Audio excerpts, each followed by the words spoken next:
You're listening to the Missionary Perspective Podcast with veteran missionaries Erik Johnson and Joshua Mead. We're glad you could join us. We trust this podcast will be both a blessing and a challenge as we relate topics in world evangelism from a missionary perspective. Now, here's Josh and Erik. Welcome to the Missionary Perspective Podcast. I'm your host, Erik Johnson, and once again, I'm joined by my good friend, Joshua Mead, who is in Senegal, and you can hear in the background, which gives you a context of what's going on with Josh right now, where he is. Josh, what's it like going on right now there in Senegal? We are still enjoying the cooler season. It's extended a little longer than normal. I think usually this time of year it's starting to get more and more hot, but we're still enjoying some cool weather. And right now, at the time of our recording, it's 2 p.m. here in Senegal, which is the afternoon call to prayer. So you hear the mosque just beside our house here calling all of our neighbors to pray. That's the primary hour of prayer. There's 5 times a day that Muslims will pray. The afternoon prayer at 2 is your primary time when most everybody will do the prayer. Friday afternoon at 2 p.m. is pretty much when everybody stops for their main prayer service for the week. So Fridays are the Islamic holy day.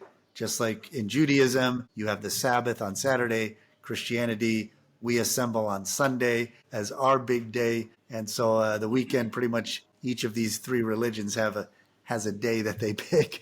But every day, morning, afternoon, night, you'll hear the call to prayer just down the corner. So sometimes it's so loud that if it's quiet enough and it's early enough and I'm not sleeping well, the prayer call will go off and I'll think somebody's in our house, making a bunch of ruckus. And it'll still to this day, we've been here 15 years, and every once in a while, I'll still think someone's trying to break in, but they're just reminding their neighborhood to stop and pray. So, well, there's not a greater reminder for us when we're doing a podcast that, we are in places where it's very dark and not much gospel witness. So it's always exciting for me to hear a noise like that and be reminded of the need for the gospel around the globe. And that's one of the reasons we've started this podcast, is to encourage guys who are all over the world, or those who are considering going around the world. And as Josh also mentioned, he has been there over 15 years. We've been on the field here over 16 years. And, we've spent a lot of time in missions, and we've talked to a lot of missionaries. And over the years, you sometimes pick up on little tips, little things to be cognizant of as you think about the future. And this podcast is kind of a fun one for me. I don't know if we have a particular name of it, but more of the idea is having some visionary ideas while on the mission field. And some of these can be evangelistically related. Some of these can be just logistically related. But today we kind of want to talk about some of the things maybe we picked up from other missionaries along the way, picked up on observations. Obviously, we're going to be talking about our cultural context, our mission fields. But I think there's some things you can pick up on that would at least plant the seed, if you're a future missionary or missionary arriving at the field, to be thinking about for the future.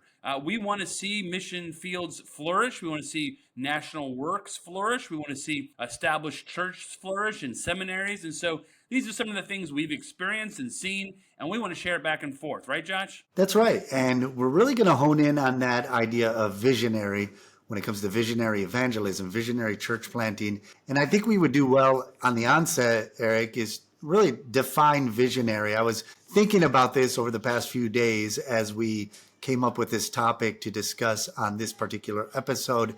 And I think that it's good to understand that vision is not necessarily being visionary or visionary church planting. It's not the idea of devising a new approach or a new method of doing church planting. The idea, I would say, is that it involves the ability to look at, for example, an empty field. Can you go out to a deserted, empty field and envision what the final product will look like, which requires, that you know what the product is that you're trying to produce. So an example, a farmer can look at an empty field. He knows the seed, he knows the soil, he knows the steps that needs to be taken, and he can envision the final product. But he has to, before he can envision the final product, he has to know the foundation of what he's doing. He has to be able to define the terms at the onset. You have to know what church planting is. You have to know the basics of evangelism. You have to know the fundamentals of, what is a church? What is it that you're going there to plant? What will that product look like? Now, where the vision comes in is that you know the final product you want to produce. You can envision it so that you know the direction you need to take. And it's based on this foundation of you've defined the terms, you know what the product is you're working with, you know the seed that you're planting, but you don't always know exactly how you're going to get there. So the vision is you know where you're going, but being visionary means, I think, you don't always know every step. The methods and the means and the approaches, they're going to be a little more fluid. And I think that we're going to talk a little bit about thinking outside the box, right? When it comes to, I'm going to share a little bit of that. And I think there's this idea, maybe young guys have going into ministry, that I have to think outside the box. I have to do things differently when the box is important. Like thinking outside the box first requires that you have a box. Okay, that's your fundamental. This is what works. This is what the gospel is. This is how you define a church. This is what a church looks like. Now, thinking outside the box means that sometimes methodologies that have worked in one country may not work in the country you're working or you're looking to work in. And so maybe that methodology is hindering the implementation of the church planting effort. And so the process will look different. That's when you have to think outside the box. That is when the methodologies or the approaches don't necessarily work. You're still doing the work based on the fundamental principles of what is a church, what is the gospel, and you're not going to deviate from that. Now, we're going to talk about these principles, Eric. You're going to have a different take on your approach in your methods, your ministry to church planting, and what you're doing moving forward and expanding, because there's a different structure, a different culture in Dominican Republic than what I'll share. But let's turn it back to you. What are some of your thoughts on that? And then what are some ideas of different areas in which you either used the box, okay, or you had to think outside the box? Well, it's funny, kind of starting back to the original maybe idea of this. You and I were together, I want to say it was the summer of 2007, and we were required by our mission organization to go to a church planting conference at our home mission. And we were getting ready to go to the mission field. In our cases, both of us were getting ready to go to a language school first and then the mission field. And I very specifically remember a very veteran missionary who had had tremendous spiritual success on the mission field, had started churches, had seminaries. And it was his testimony when he was telling us that one of his problems, one of the things he wanted us to avoid, I should say, was a huge dependency on North American money for when you begin to build your churches, because he gave us an example of all these churches, all these seminaries he had started, and that if he left that day, and he was an older gentleman, like he wasn't sure how it would go on. And so that was seared in my mind. Here's a person who's had success, but saying, watch out for this pitfall. And so kind of from that point on, a lot of these things I'm going to talk about, practically speaking, have to do with, setting up nationals for the future. Some of them have to do with support, lack of dependence, and some are visionary steps to do things that they can't do or they couldn't do in 20 years. So that's kind of where this came from. And that's kind of the first thing that I had in mind was, investment. Invest in helping leaders. These are the men you're training, but understanding this, because when we got to the Dominican, even though it's a very developed country, and over the years it's become actually in many cases very developed, and it kind of has this idea that there's lots of money here. Well, the truth of the matter is there are a few people who have a lot of money, but most people have very little money, and most of the time they do not know how to take care of that money. And so what you run into is people who want to serve, but they also have to work, and they can barely provide for their families. And so we saw that early on, and we thought, well, we can't just give them all salaries. That's that problem of dependency that we don't want to have. How can we help them see ways where they can support themselves? Because many of the churches they're going to start are not going to be very flourishing for a while. It may take a long time for them to pay them an adequate salary, if ever. And so one of the things I remember doing in the beginning, and I learned a lot of this from other missionary friends who had gone before us, is how to take certain people and kind of look at them as who they are with their character, and help them develop, what we might call their tent making skills, helping them develop the abilities they have, help them see the skills and abilities. Sometimes they think they have a skill and ability and they want to go in a certain direction, and you maybe as a spiritual advisor in their lives can help them see, hey, I don't know if that's really the direction you should go. But one of the things we've tried to do over the years is help them, when we start a church planter, we help subsidize them in the beginning, and we help, try to provide for some of their needs, and then, where they can either rent a home or take care of their family. But we want to see them, if they have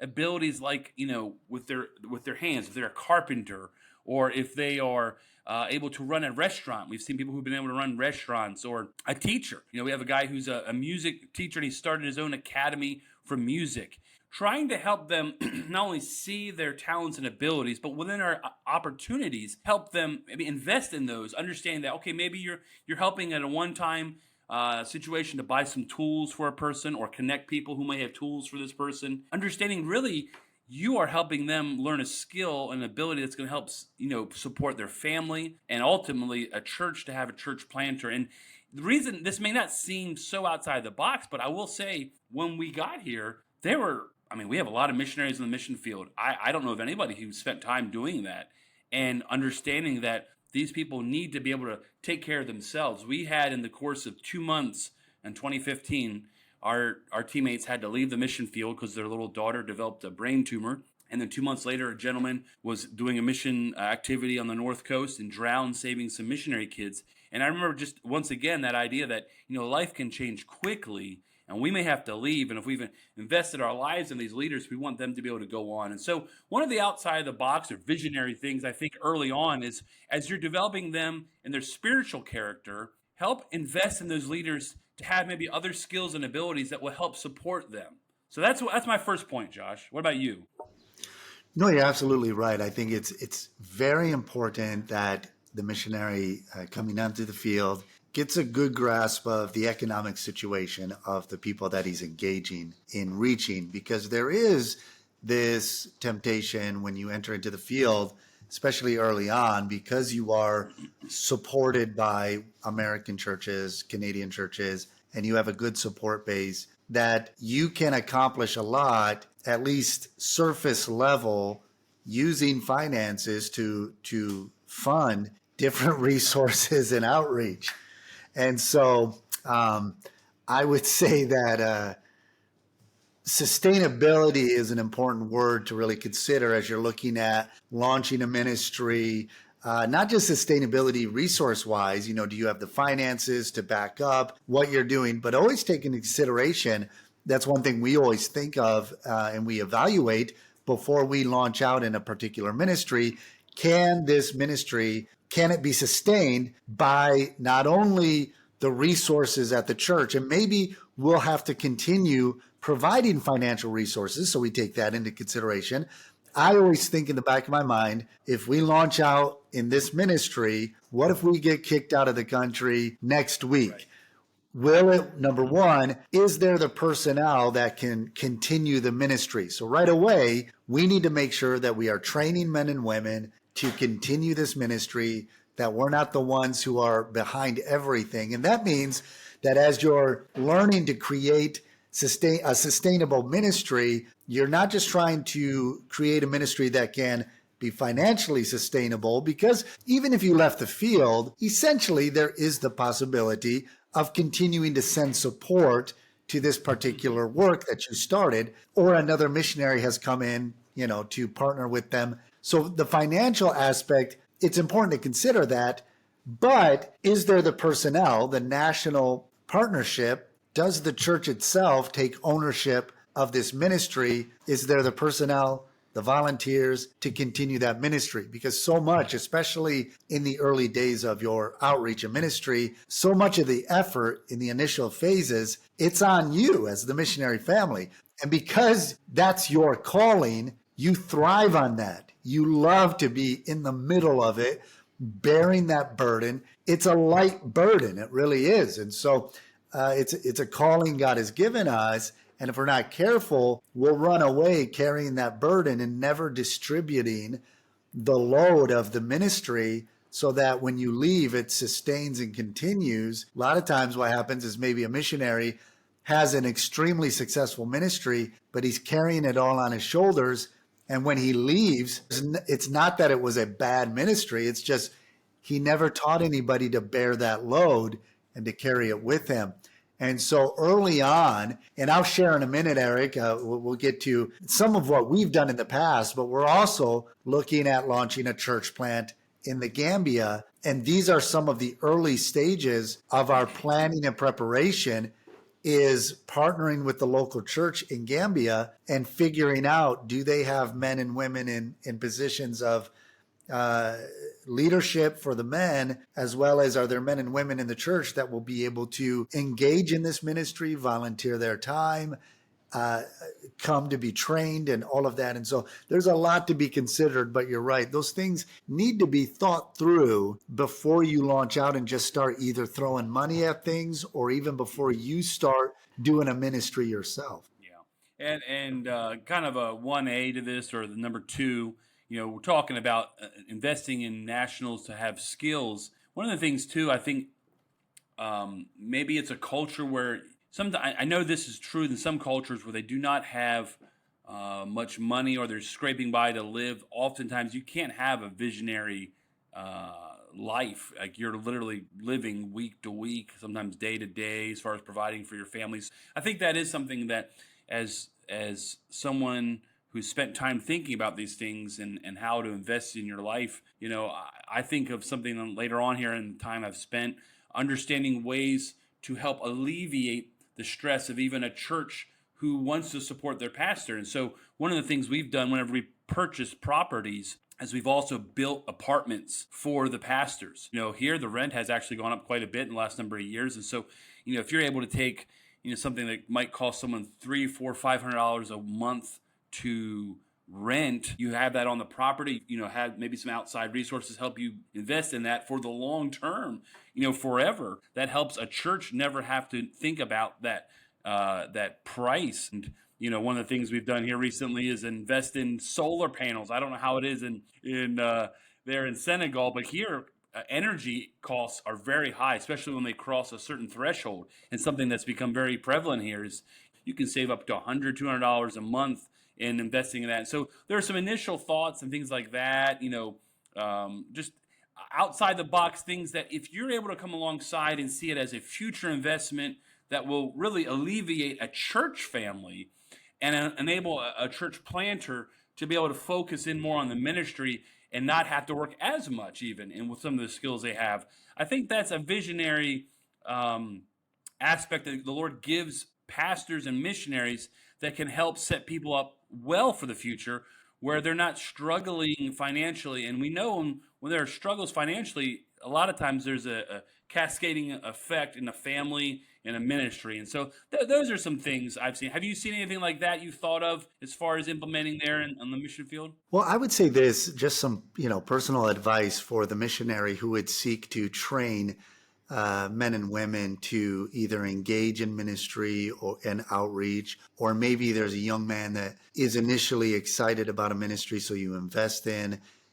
Be careful of putting somebody into a position of leadership right off the bat, or even getting your hopes up early on in this person's willingness to be involved. I always think of this verse whenever I begin working with someone who's very eager, especially in the beginning stages of an outreach. Jesus said the spirit is willing, but the flesh is weak.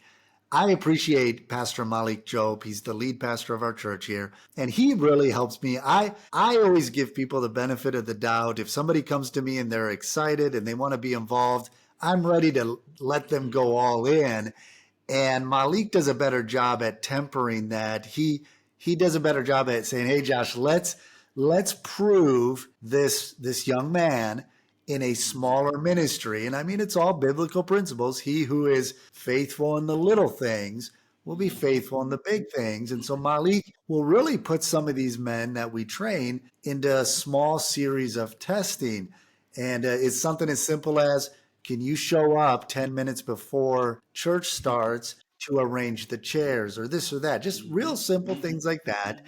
And when somebody in ministry, and this is specifically for ministry, someone who desires to be implemented, involved, especially if it's a ministry where you're going to be in public, where you're in front of people, if that person you're training is not willing to do the little things behind the scenes that nobody recognizes, then that you need to recognize a few red flags there. And so uh, any ministry, even if you're in a place like, for example, Dominican Republic, where there is a structure and maybe people are ready to dive in and they have a more fleshed out concept of what church is supposed to be like, still take your time when you implement leaders and train them.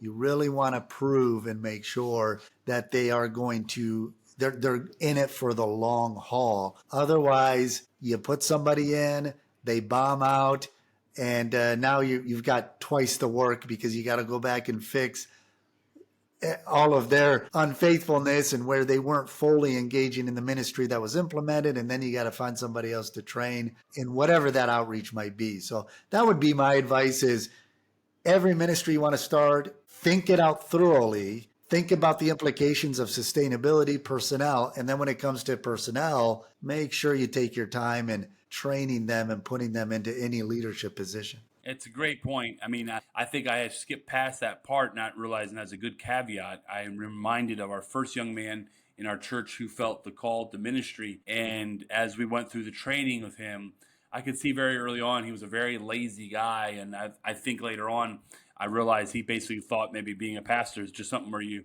only have to work twice a week or something. And so from that point on, I was very careful to make sure the first thing, anybody who was interested in ministry, the first thing we did was put them to work, actual physical labor, whether it be painting or, like I said, cleaning the toilets. I mean, like, I clean toilets. So if the pastor can clean toilets, I always tell the church people, like, I was the first one in line to clean the toilet. That way I can ask you to do anything. Because if I clean the toilet, then I can ask you whatever job. And that is such a vital point. But I am talking about basically to the point where now you have tried someone, and it will take years. Sure. It's funny, you were talking about this. We were just out evangelizing on Saturday with our church in a little bedroom community, a place I've always kind of thought we might start a church. We have some believers out there.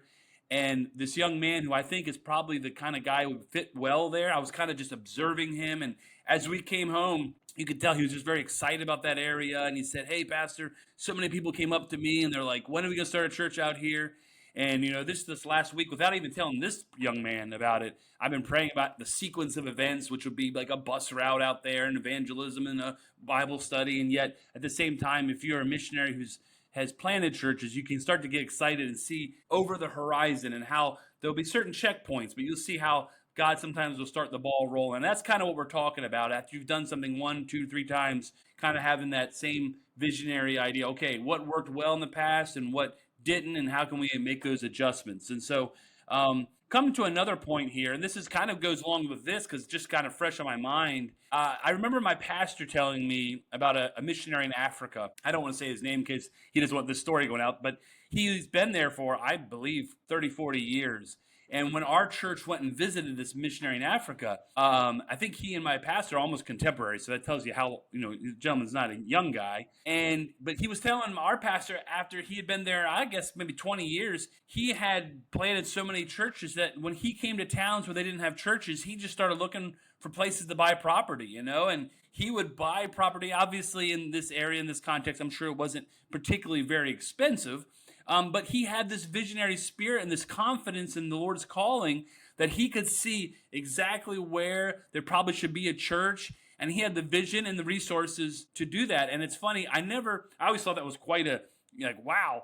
And in our 3 church context, we actually did that one time. We had a young man who was training. We didn't have the money, but someone kind of came alongside and said, "Hey, we know that young man. We see he's going to be a pastor one day. We'll buy this piece of property." And my wife and I, early on, we kind of thought, I don't know about that. They don't even have a church yet. He's still training. And I actually started typing up this letter because we had just built our church building. We were very tired.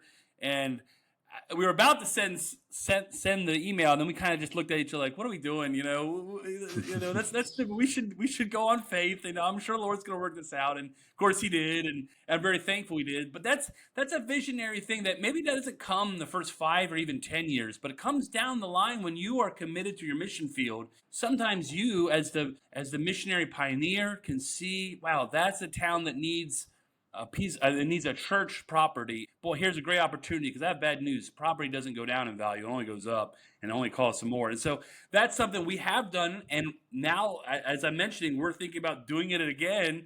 And I thought, is that something you've ever seen or felt the possibility of happening in your ministry? Yeah, absolutely. And that's something that I think every missionary at some point in either the early stages of your ministry or maybe the mid stage, however many years you've been on the field, at some point you're going to start thinking about, what's my next step? There's always going to be transition in the development of ministry. Now, has God called you to go start a church somewhere in Africa, in a major city, and then just pastor that church for the next 30 years? Maybe that's what you sense is God's calling in your life. But if you're going to a field and I'm called to plant churches, I want to be involved in the early stages of seeing a work start where there is no work. There's different approaches, right? You've gone to Dominican Republic, established a church, and now from your church, as the pastor of your church, you're sending out and partnering. You're sending and partnering with other church planters and men you have trained and others to expand. So there's not one way to do it. There's multiple approaches. The missionary has to evaluate and know his people, his culture, and his field, to know there are some places. For example, our ministry here has been invited to come to a neighboring country, Guinea. Our mission, BIMI, we don't have any missionaries in Guinea. And so there's a guy that we've partnered with. He attended our church here in San Luis for a while, and he's now in Guinea.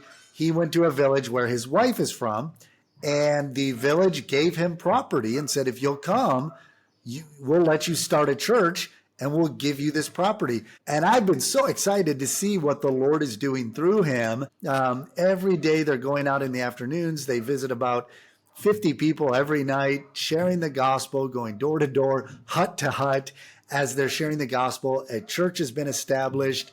And their next step, he just reached out and said, hey, we have about 30 pastors in this region that want to learn how to better engage Muslims with the gospel. And that's not really something that they focused on here. And so they've invited us to come to do some training with that. And so we would love to get down there and do that. And one of the dynamics about, for example, in Guinea, there are a lot of people responding to the gospel. He's writing back, sharing with me. Every week he's seeing people saved. And that's a place where you might go to a village and they'll say, hey, we'll give you property, or we'll give it to you for pennies on the dollar if you'll come and start a church. So now as the missionary, you need to say, okay, we're not doing that in Senegal. That's a lot different. We have a different approach. So let's adapt the methodologies and approach, maintaining the same vision, but you have to be able to envision what the final product is, but then you're going to adapt your methods and approach to a place like Guinea, where you say, okay, let's go to a certain village. Let's find out what the response is initially. If you have leadership inviting you to come, then let's talk about purchasing property. Let's talk about establishing a central location where people can meet. Whereas we're going to the Gambia, I'll be going next week actually, and our initial phases of this church plant will be sitting down with the pastoral leadership of the church that's there and figuring out, okay, how can we become integrated into the town where we want to start the church plant? We know this is going to be a slower process. It's a majority Muslim community. So let's figure out ways that, hey, can we send somebody in your church that has a job that can get them right there in the middle of the community, provide resources. Maybe they set up whatever skill they have, start interacting with people in the community. We already have a building there. So we have a small shop that we're going to rent, and we're going to hold evening Bible studies. It's not going to be anything official. It's just, hey, people we interact with and meet, we'll have them come. And so it's going to be a little bit of a different approach. We still have the same end goal, but the response is going to be different. We have to gauge the response. We have to learn the culture of the people.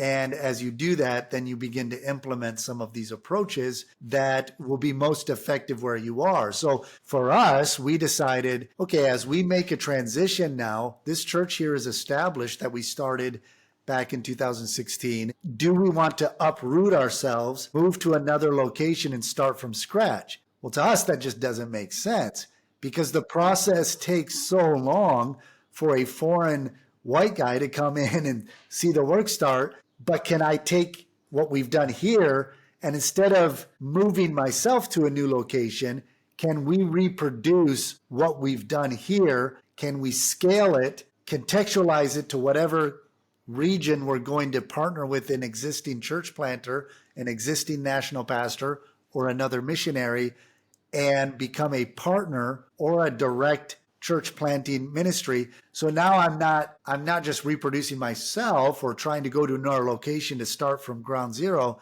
We're reproducing the entire methodology and approach that worked here. And then we're going to branch out and let that expand and then we have the vision, we have the foundation of Islamic church planting in a country like Senegal. We have the vision of what the final product looks like. Because we've produced it, now we're going to implement a method with the principles we've learned, but they're going to be flexible according to the location where we are partnering with a church plant. That makes sense? Yeah, absolutely. And one of the things Josh is leaving out because it's just not enough time is that in the process like this, which has taken many years and many attempts, there are a lot of things that worked and a lot of things that didn't work. Right. And that is what we call experience. And I'm sure you get this from time to time, Josh, but in our context, because there's a lot of missionaries and church planters and nationals on the island, I get calls probably once a week, if not more than once, with different nationals and or missionaries calling me for sometimes it's advice, but a lot of times it's just questions about how we did this and how we did that and how what your recommendation would be to do them this way. And it's not so much that they think we're the best. It's just when you have longevity, when you have experience, people want to learn from you. I mean, when we got here, I spent 3 summers in a row coming down here and talking to veteran missionaries and getting advice and asking all about the island. And so maybe that's not necessarily outside the box, but it is visionary because you can learn from people's mistakes and learn from people's successes as well. And that kind of piggybacks to what I consider another visionary thing, which it seems so rudimentary and it seems so maybe intuitive, but one of the things I noticed when I got here was very few missionaries, and there was a big group of national pastors and American missionaries, North American missionaries, but a lot of times they did not have close relationships, and a lot of times it wasn't because of any problems; they just had not crossed their paths. Some had. But my encouragement would be, especially if you're in a country that there are a lot of missionaries and national pastors, is to kind of mix those groups, especially as a new missionary, learn to look for ways to develop friendships with national leaders around your country, especially those who've had strong churches over the years. In our case, in the capital city of Santo Domingo, there are a number of strong national-led churches that have been around 30, 40 years, and strong, good pastors I've been able to come and learn from and build wonderful friendships. For whatever reason, in the capital, because of the close family ties, the country has not actually sent out a lot of church planting missionaries along, out and about. And so when we went to the northern area, within a 2 to 3 hour radius, we were the only, there was maybe 1 or maybe 2 other independent Baptist churches within a 3 hour radius of us. And now today, nearly 16, 17 years later, there's probably over a dozen. Now, we've sent out a few of those churches, but we've been, very much every time I hear there's a church planter interested in a town, I'm building a relationship with their pastor. I'm building a relationship with that family and trying to encourage them in any way I can. Sometimes it's financially. It's not always financially. Sometimes it's logistically, offering help to come over and evangelize with them, or using lawyers from our church. And we have seen such amazing friendships built out of that. We've seen new members where, oftentimes a Dominican will say, I have family that live in your town. I didn't realize you had such a good church. We're going to send people to your church. And it's been like addition to our church, or even new church planners sent to the region where we're praying about seeing, churches grow up. And so that all came out of spending time building national leadership. And it seems like, wow, that friendships with national leaders, that seems so intuitive. You should do that. But when I got to this country, I didn't see it a lot. And I know you don't have a lot of that in your country, but there are people who are listening who are in countries like, they could be in Canada, they could be in Mexico, they could be in El Salvador, they could be somewhere in Europe. We, as independent Baptists, sometimes we can become very insular and just, as missionaries, we stay in our little world. But I want to encourage missionaries, especially young missionaries, go out, meet national leaders, meet other missionaries, ask tons of questions, make friendships, make connections, build bridges. The Lord is going to use that to do things you can't even imagine in 5, 10, 15 years. Absolutely. And, I think that there's two things I would comment on that is, number one, there is this sense with when you go to the mission field that sometimes you'll hear, and I don't think it's very appropriate, but you'll hear somebody say in their presentation, there's no, gospel preaching churches in this city. And maybe there is another independent Baptist, but he's not your breed of independent Baptist. So you feel like you could just say there's no gospel preaching churches. I think you're right. We can have an isolationist mindset when we come to the mission field. I think another factor plays a role in not cultivating relationships with existing maybe believers. And that's part of that is when you first come to a country, everything is so foreign to you that the relationships you're cultivating are with the people that are teaching you the culture. And if these pastors and missionaries, if they're engaged in their own work and you're not intentionally reaching out to cultivate those relationships, then you'll just kind of dig in your own little area. And what you're doing when you come to a mission field, when everything is so foreign to you, is you're building a world. You're like a child building their world. And so you have imagination, you have concepts all these things are being formed now. And your concept of the culture, your concept of the world that you have entered into, it's going to be as expansive or limited as you allow it to be as you're learning about the culture and the country there. Now, I will say on another hand, I've seen a shift, and this is just from my personal observation. I've seen a shift and this has to do with my observation. It has to do with my interaction with other believers here. And maybe this is unique to our context because the majority of those that we work with are Muslim background believers, and they're coming out of a very particular religious system and going through the same experiences of persecution that causes you to really deepen your trust in the Lord, and it really gives you confidence in the Lord. But that being said, what I've noticed in our experience is that I think there was a time when different denominations and movements were seeking to maybe unify the work of evangelism, unify the churches and denominations at the cost of sound doctrine, okay? Compromising. And any movement that's founded on any other foundation than sound doctrine is going to collapse. And I think we've seen the failure of the ecumenical movements. And what I'm seeing now more and more is that there are movements of believers, at least in our experience of those we've engaged throughout our country and the surrounding countries. They may not be the particular stripe of Baptist we are. We are Baptists by conviction. And if we believe what we believe is biblical, then you should also believe that your influence should be to influence people to the scriptures. And if God gives you influence within a country, within a city, within your community, that influence is meant to bring people to Christ, to sound doctrine.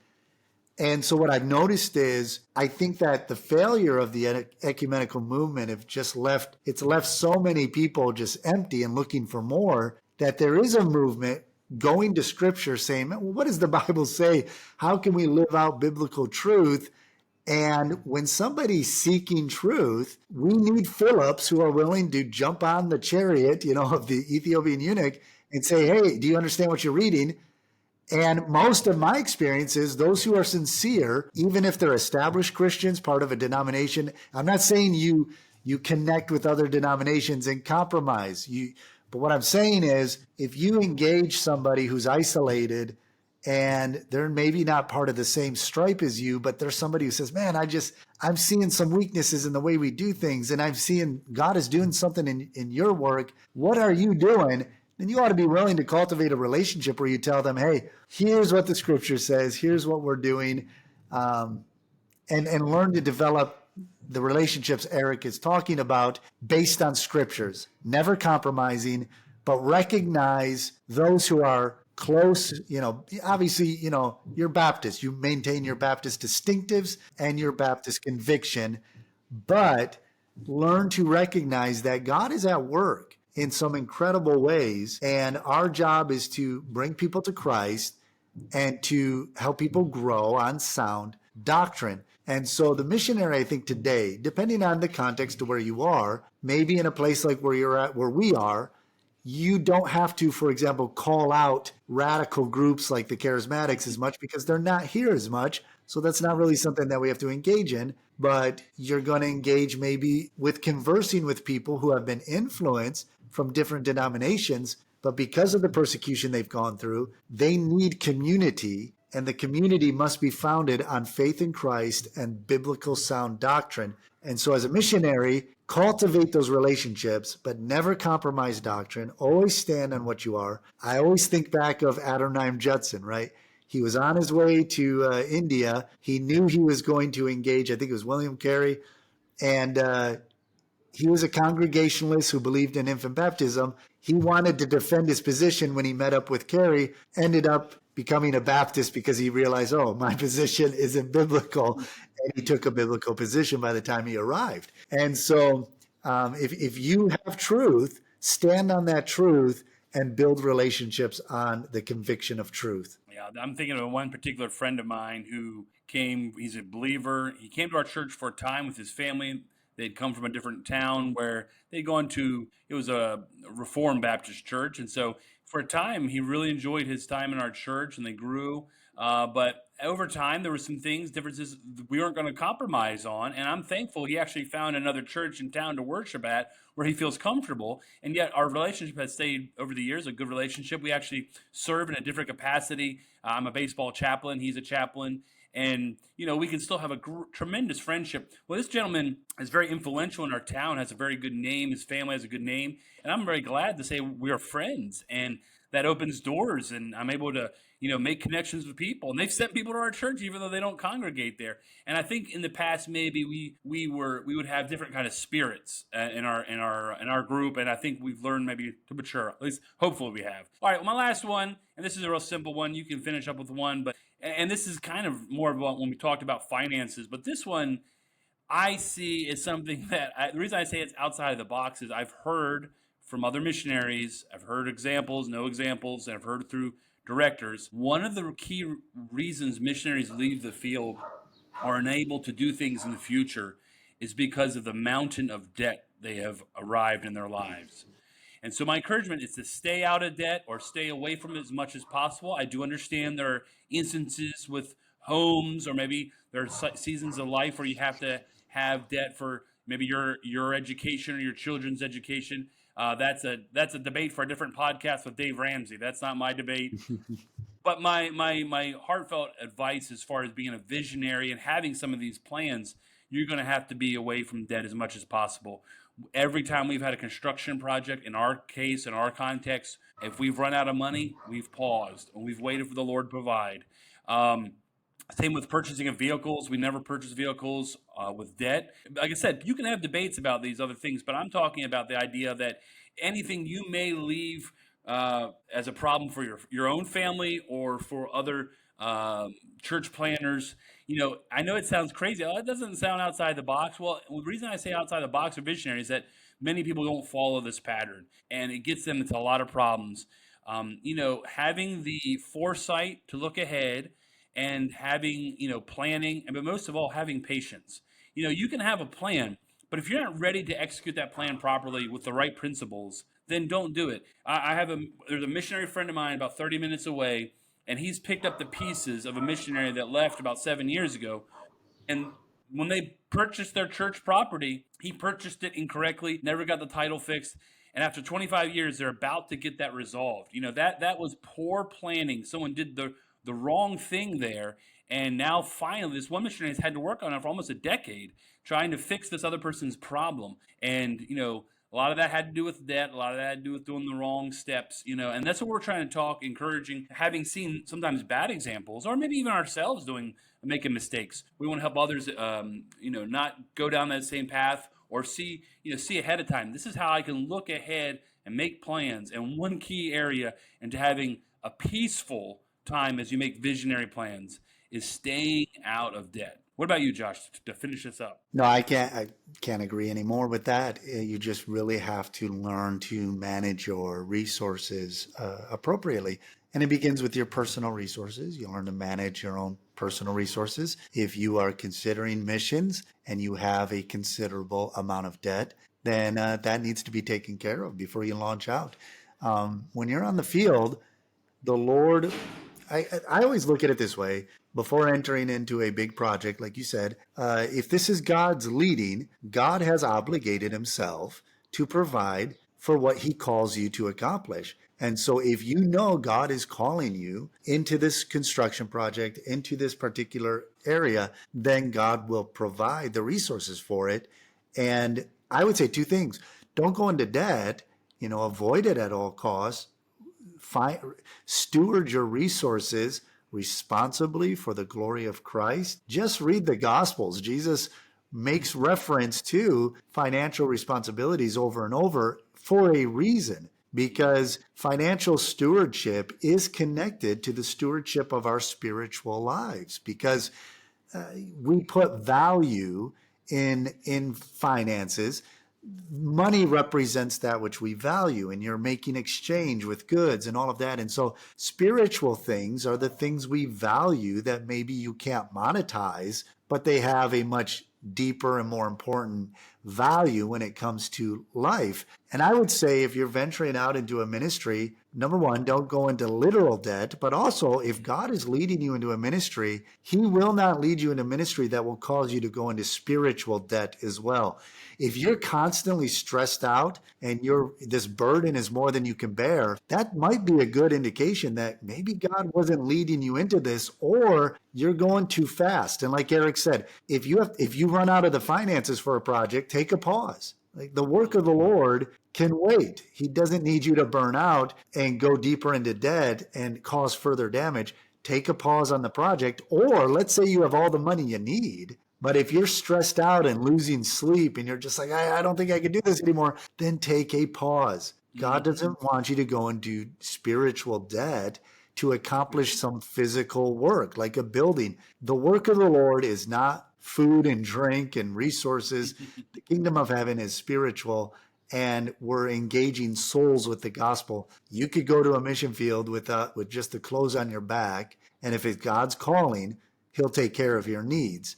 And I could, if we have time, I want to do an interview in the near future with another missionary who works here.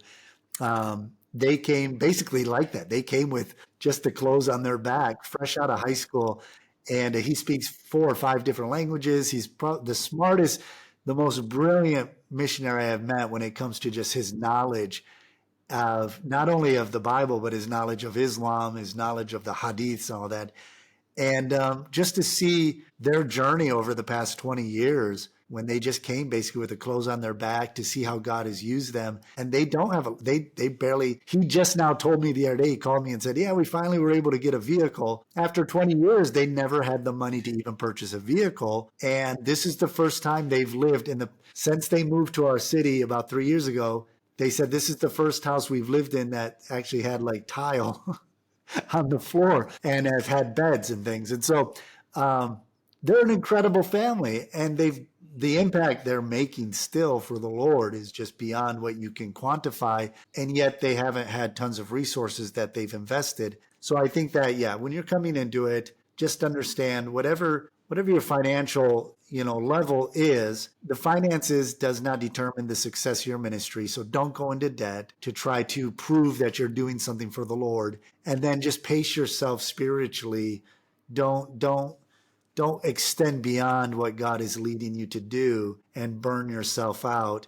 Don't be lazy, but at the same time, you let God guide you. You let the Lord sustain you. Keep yourself in the joy of the Lord, and the work will move forward. Yeah. And I think what Josh is saying is so correct. There's this dichotomy of, not overextending yourself. There's a movie, I think it's an old Kendrick's movie, where they tell a story about this old farmer who prepared for rain, and I always think about that. Like, part of the reason having vision is that when someone calls you and senses there's something that they want to do for you or for the ministry, that you're ready. You're not hobbita, hobbita, hobbita, I don't know, maybe we could do this. It's like you already know if God provides the opportunity, this is what I believe the next step is. And sometimes there's years, and Josh could tell you, there's years in between next step and expansion and the next thing. But that's what you do as a missionary, is you're plugging along every day, every week. You're training, going to church. Wow, what's the next step of our vision? And you're prepared in your mind. You've thought the steps through. You've maybe gone through it before, and then you're ready to go, and you feel more confident and not losing sleep because this is the next step if God opens the door. And sometimes God doesn't open the door; it takes a long time. So that's a great way to end. Josh, anything else to add before we finish this episode? No, that's it. Just hey, I've been enjoying getting back into this, getting back into discussing these topics. And if you're listening and you have a particular topic you'd like us to talk about, feel free to email us. You can comment on whatever social media platform you are watching this. You can send us a message, however you can reach us. Let us know if there's a particular topic you'd like us to discuss. But I'm looking forward to just seeing how we can continue to develop these discussions, try to continue with interviewing more and more missionaries and leaders and workers in ministry. And Eric, I really enjoyed this topic, and I think it really hits close to home, where we are kind of both. We've been on the mission field about the same amount of time, and we're really considering, I think in our minds we have envisioned what the next step is going to look like, but that transition is always like, okay, what's that going to look like? Where exactly? And maybe it means you're staying in the same place, continuing to do what you're doing, just expanding, or maybe it's a radical uprooting and a change. But whatever step you're at, just make sure in your vision you stay rooted and grounded on the Word of God, sustained by the Spirit of Christ as you continue to do His work. Well, this is Eric Johnson in the sunny DR. Josh Mead over here in Senegal. Have a great day.